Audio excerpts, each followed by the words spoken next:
दूर हो गए, तेरे ऊपर आस बंधाई, लेकिन आज वो भी तोता पिंजड़े को खाली करके चला गया। बेटा एक बार बोल सुना दो मैया को, जिस मैया के दिल को धीरज आ जाए। फपक फपक करके जैसे जल के बिना एक मछली तड़पती है, इसी प्रकार से एक बेटा के बिन मैया तड़प रही है। मैया रो रही है खिलौना।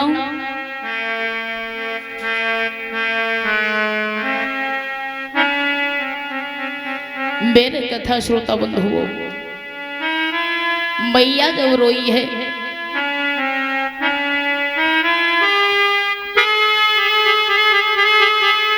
उधर में वाका वाली पास में आया और जवाब दिया, बहन अरे ओ बहन, अरे तेरे लाला को एक नाग ने डसा है, इसकी लाश उठ जाएगी, कहीं जाकर के इसकी लाश को दफना दे। मैया ने ये बात सुनी, कलेजा हिल गया। बेटा आज तुम नहीं हो हमारी जिंदगी में, दुनिया वाले हमें बुरी तरीके से ताने देंगे खिलौना। आज इस मैया को धीर बंधाने के लिए आवश्यक कन्हैया। मैया ने जवाब दियो है, लाला तू का जाने मेरे दर्द कहाँ हुए, का जवाब दियो है तारावती ने। बेटा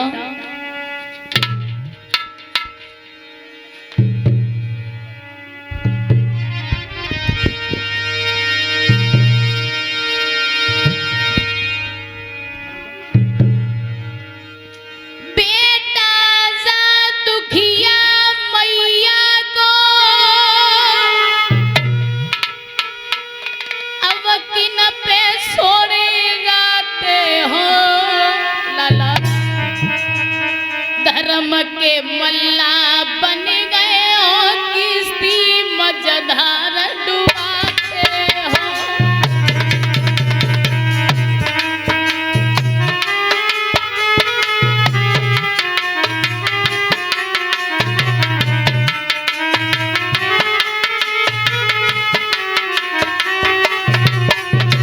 लाला तुम्हें नहीं पता है खिलौना,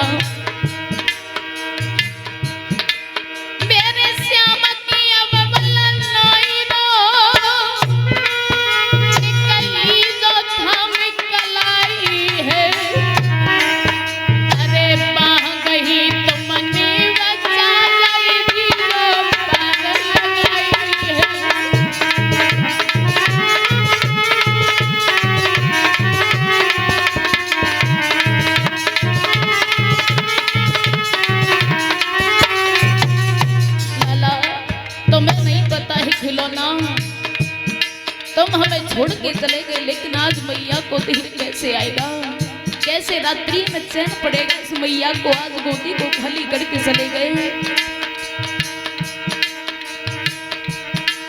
मेरे पति से बिछड़ो न भाओ बेटा, मैंने तुमसे आस लगाई रे। एक पेड़ लगायो ओ करतावा की सोई बैठ नहीं पाई रे।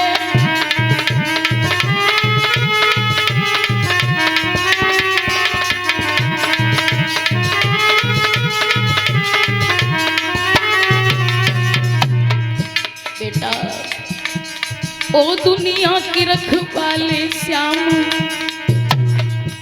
खिलौना दूध से ले लो है। ओ दुनिया की रखवाले हरी, खिलौना दूध से ले लो है।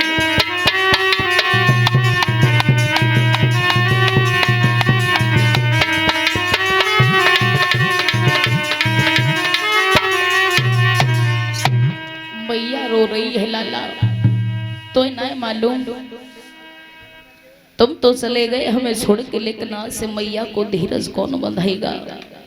मैया तारावती फपक रही है। उधर में वाका माली आ गया, जवाब दे दिया है, बहन इस बच्चे की लाश फट जाएगी। अरे इस बच्चे की लाश को कहीं जाकर के दफना दे।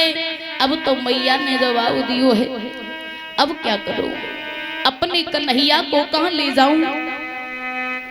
जो साड़ी पहने आती थी तारावती, उस साड़ी को उतार करके आधी साड़ी को फाड़ करके बेटा के ऊपर कफन रूप में डालो, कफन के रूप में डाला है। उसके बाद मैया दोनों हाथों पर बेटा की लाश को जमा करके जब चली है, बेटा की लाश को जमाए की चली, मरघट में आई है। आधी रात्रि का समय है। उधर में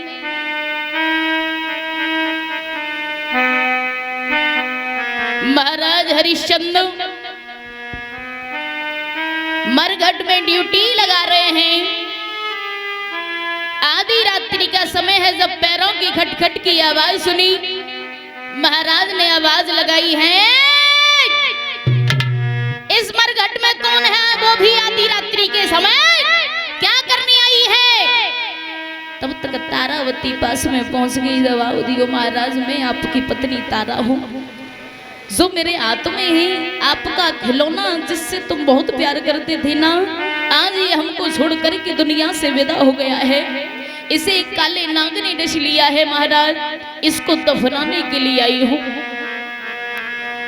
महाराज हरिश्चंद्र ने जवाब दिया, सुन ले रानी, न तो मेरा कोई पुत्र है और न मेरी कोई रानी और न मैं किसी का पति, चली जा यहाँ से। अगर तेरे हाथ में करका टका हो तो इस लाश को दफना देना, वरना इस मरघट से विदा हो जा। अब तो रानी ने जब महाराज की तरफ देखो, जवाब दियो है, सुनो महाराज, हमें का पता ही कि तुम्हें कफन के भूखे थे।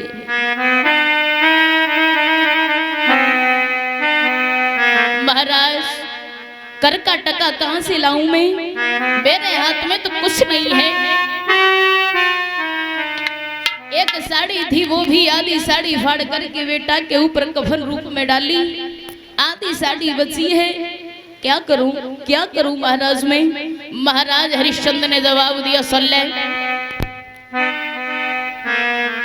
तेरे पास करका टका नहीं है। जो आधी साड़ी को तू लिपटेरे हुए हैं, उसी आधी साड़ी को मुझे दे दे, कर चुक जाएगा। अब तो जब रानी तारावती जो आधी साड़ी को लपेटे वही वह उतारने के लिए तैयार भई, उधर में अंतर्यामी सोचने लगे, अगर मरघट में रानी नग्न हो गई तो हमारी परीक्षा अधूरी रह जाएगी, ऐसा नहीं होने दूंगा। एकदम से मरघट से आवाज आई है, सुन रानी,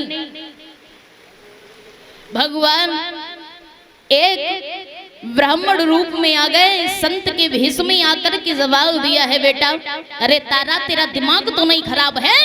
तेरे हाथ में करका टका नहीं है तो मत दफना, किसी नदी में बहा दे जाकर के अपने बेटा को। मैया ने ऐसा ही किया। अपने बेटा रोहितास को जब एक नदी में बहाया, नदी में बहाने की बाद में जब मैया को जब दुख की नींद आई कि तू दुखिया को दुख में या तो नींद सताएगी या भूख, मैया को नींद सताई तो मैया जो नगर के बाहर एक देवी मैया की मठिया थी, उसी में जाकर के लेट गई। दुख की नींद में बेटा की याद है, दिल में नींद आई है, सो गई। उधर में विश्वामित्र ने काशी के 2-4 बच्चों को पकड़ा, कटवा दिया। 2-4 बच्चों को कटवा करके शेरदानी खून लेकर के सोते हुए रानी के मुंह पर मल दिया, सारे बदन पर मल दिया और काशी में आके हल्ला कर दिया, काशी के लोगों, एक जो नगर के बाहर एक देवी मैया की मठिया है, उधर में उस मठिया में एक डाहिन रुकी हुई है, वो बच्चों का कत्ल करती है, अनेकों बच्चों को मार करके खा गई। अपने बच्चों को हिसाब से रखना। अब तो मेरे कथा श्रोता बंद हो। उधर तो मैया को बेटा की आग है। जब कालू मेहतर ने सुना, कालू मेहतर ने ये सुना है कि नगर के बाहर देवी मैया की मठिया में एक डाहिन, अब वो भी बच्चों को खा गई। हरिया को अपने पास बुलाया, सुन हरिया, तुझे आज एक काम करना होगा। जो नगर के बाहर देवी मठिया है, उधर में एक डाहिन रुकी हुई है, तेगा ले जा और जाकर के उसका वध कर दे। एक बाबा जी आवाज लगा रहे हैं कि वो डाहिन है, अनेकों बच्चों को मार के खा गई, इसलिए तू उसको मौत के घाट उतार के हरिया। महाराज हरिश्चंद्र जब कालू मेहतर का आदेश पाके तेगा को सजा के चले हैं, तेगा को सजा के चले, तेगा को सजा के चले हैं, पास में आ गए, पास में आ गए हैं और ललकार मारी है और डाहिन, अरे जल्दी से उठ जा, आज मैं तुझे जिंदा नहीं छोड़ूंगा। तेरी हिम्मत कैसे बढ़ गई, कने को बच्चों को मार के खा गई, आज तेरी मौत मेरे हाथों में है। और जवाब दिया है, क्या जवाब दे रहे हैं महाराज हरिश्चंद्र रानी तारावती से?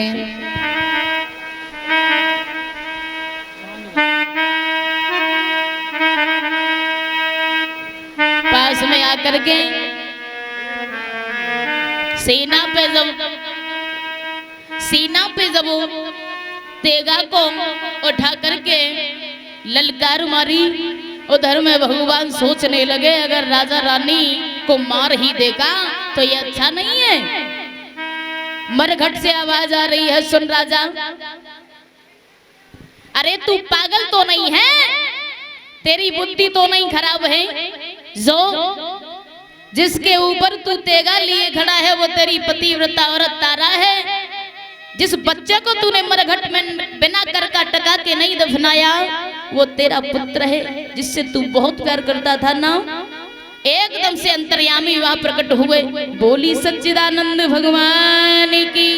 भगवान प्रकट हो गए, एकदम से तलवार को पकड़ लिया। महाराज भगवान ने ज्ञान कराया है। दोनों रानी तारा राजा हरिश्चंद्र ने भगवान को देखा, दोनों ने भगवान के चरणों को स्पर्श किया। भगवान ज्ञान करा रहे हैं, सुनो महाराज, तुम तो 3 प्राणी थे, लेकिन तुम्हारा एक प्राणी कहाँ है जो तुम्हारा पुत्र था? महाराज हरिश्चंद्र ने जवाब दिया, महाराज क्या बताएं, वो तो हमारा पुत्र इस दुनिया को छोड़ के जा चुका है। भगवान कहने लगे, सुनो, दोनों प्राणी अपने बेटा को एक बार आवाज लगा के देखो। जब मैया तारा ने पुत्र रोहितास को आवाज लगाई, बेटा, अरे ओ बेटा रोहितास, एकदम से मैया और पिताजी की जब आवाज को सुना, बेटा ने हंसता खेलता कूदता बेटा रोहितास माँ बाप के पास आया, भगवान और माता पिता के चरणों में गिर गया। भगवान कहने लगे, सुनो महाराज हरिश्चंद्र, हमारे पीछे तुमने घोर कष्टों का सामना किया, वरदान मांग लो। इस संसार में दानी बहुत देखे, लेकिन तुम जैसा धर्मात्मा दानी राजा कोई नहीं है, जो सत्य के पीछे अपने प्राणों का खिलौना गंवा दिया, लेकिन फिर भी अपनी मर्यादा को नहीं तोड़ा। मांग लो, क्या मांगना जानते हो? तुम्हारी इस परीक्षा से हम बहुत खुश हैं। महाराज हरिश्चंद्र ने तो जवाब नहीं दो। रानी तारा आगे बड़ी जवाब दिया, महाराज सिर्फ मुझे इतना चाहिए कि मैं जितनी बार भी मर करके जन्म लेके आऊं तो मुझे वही राजधानी, यही पुत्र और यही पति मिले, और इससे ज्यादा बढ़ करके कुछ नहीं चाहिए। भगवान ने जवाब दिया, तथास्तु ऐसा ही होगा। ऐसा कह के जब बेटा रोहितास को राज दे करके रानी तारावती महाराज हरिश्चंद्र के लिए वैकुंठ से विमान आया, और विमान में बैठ करके वैकुंठ धाम के लिए चले गए। बोली वृंदावन बिहारी लाल की।